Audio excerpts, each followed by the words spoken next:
I don't want to undermine what happened to our Ndebele people because I get it. My mother was Shangane, you know. They come all the way from South Africa and stuff. And then we have Ndebele's coming out of extending their family to South Africa. But there is a story that I believe it was Muzilikazi or Lubengula or something that they gave sugar to. Lubengula anymore. You said, what is this? They said they set him in a wheelchair and started moving him around. And said, point where you are giving us land. When he did like this, they kicked the wheelchair and it moved around. He said, oh, take all over. This is not history. This is not history. Don't listen to this one. As the first republic of President Mugabe started chasing away white people, not really chase them, they didn't like the things we were doing, and they left. So we still had some people that were here maintaining that we follow what the colonizer said. And we didn't even need a visa to go to Britain. You'd just go to the airport and leave. Oh, I did. No visa. You just go to the airport and go to Britain. It's a foreign concept now. Because we demanded that we leave Britain alone. And the President Mugabe immediately said it. This is not Lido Pudoton in the mash. Takaraba.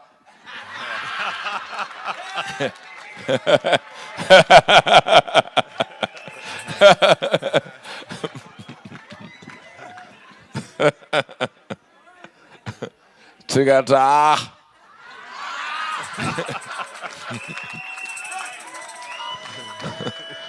So understand what we are saying. When Mugabe started saying those things, as much as it was liberating us, we didn't want anyone saying he's our boss. We were going far away from money. Because what put us in this mentality of drinking tea was the colonizer. And the Bible is telling us that we have a colonizing nation which is called heaven.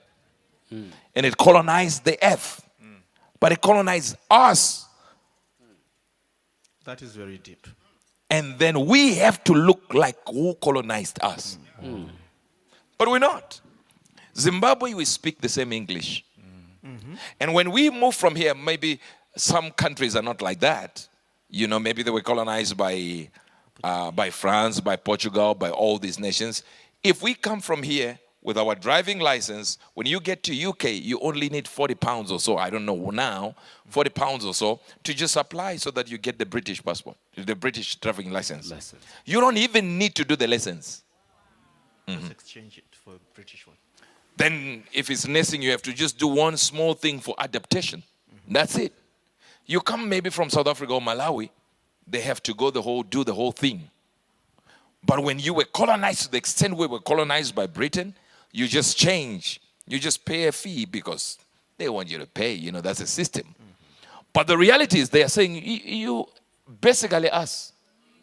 Maybe people don't know this. Let me explain. For those who are watching around the world, from around the world, our Shona language in the Cambridge exam was set by a white man in Britain. Yes. We wrote our Shona language in English. Oh, what were you thinking? It was suffix plus prefix. That's English. Oh, what were you thinking? Was this Shona? Prefix is Shona? Suffix is Shona? Building blocks of the same Shona language were done in English. So you are learning Shona, but you are learning in English. Get accreditation was difficult. And then we would send the papers back to Britain to be marked way back. And a white person marks what you wrote here in Zimbabwe and send back to you your results. And they can't speak Shona like you.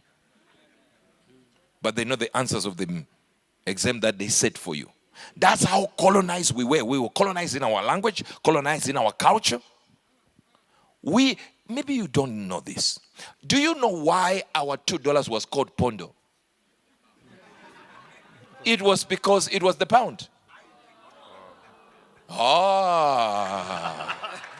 And do you know why we even called it pondo? Because we devalued our money. It was the same 1 Zimbabwean dollar to 1 pound. It was the same. And we devalued it so that because we were trading with Britain. So we said, if we do like this, it won't benefit. Britain won't trade with us. So we devalue. You understand the concept of devaluing your money so that the trade becomes. So we devalued our pound, our dollar, which was exactly 1:1 with the British pound. And we made our $2 our pondo, our pound. That means the colonizer had managed to colonize us to extend that we're almost equal. Then as we grew with our understanding of the way they were colonizing us and the bad they did to us, guess what we did? We lost that colonialism thing and we drove far away from what they set for us. And then drought came. They didn't get it. Don't you remember, some of you are born frees. I mean, if you are new to this, it means anyone born after independence, born free. If you were born just south of being born free, guess what was going to happen before independence? You would sit around, will come and eat with you at night, and then they walk just 100 meters to go to their house. And you go like, but they have a house, why are they eating here? It was a community mindset. When the colonizers came, they told us, you need to be on your own. You can be independent. You can do this. You can do this. Then they set schools for us. And those schools made us employees of the government. So we're never taught to think. We were taught to pass exams. So the people that memorized the question papers were the ones that were number 1 in school.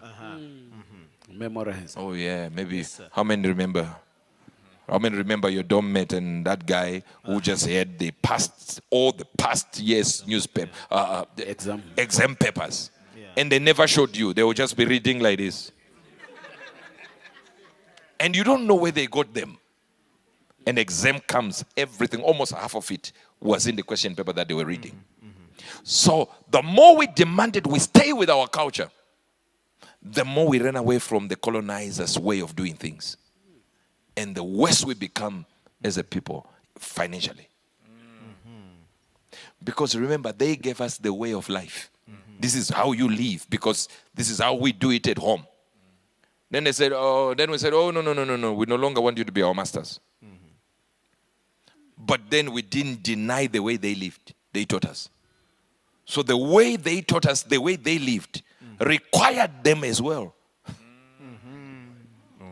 So now we are left with our culture and their culture, and we love their culture more than our culture. But their culture that we have adopted requires us to use their principles. But the people that gave us the principles, we chased away. Go just down to Mozambique. They gave them, I don't know, within a few hours, white people had left. And they put cement and concrete in mines. They collapsed mines. To this day, they have not reopened the mines. So gold is shut. They have money, but they have no machinery to actually. Are you still with me? Yes, sir. Yes, sir. Are you still with me? Yes, sir. What did they do in South Africa? They went to South Africa. What did they do? Bad colonizer when it gets into your nation. They were teaching black people. Let's say you are in O level. All of you, South Africans, white kids. White kids were given textbooks of O level, Form 4. Black kids, Form 1. And then they say exam. That's why Zimbabweans are very proud of themselves, like we are more learned than South Africans. And then you became what?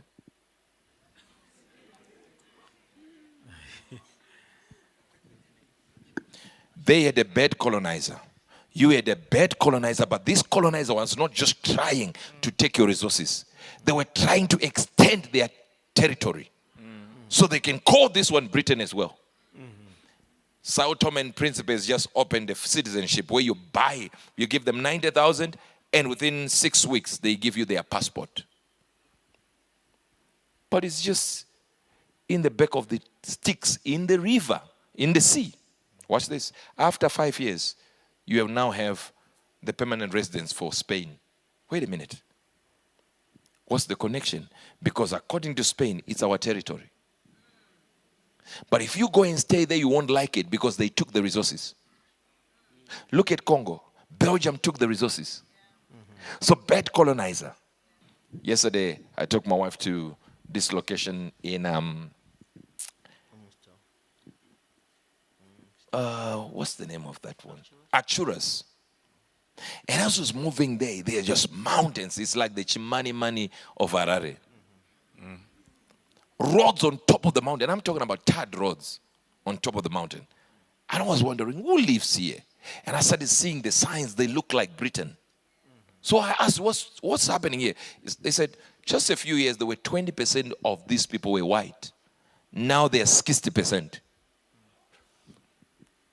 What happened? They're running away from us. Let me just explain to you. And there is no noise there.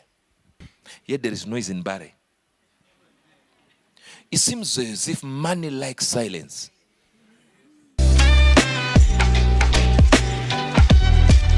Laugh News World. Networking the world with godly laughter.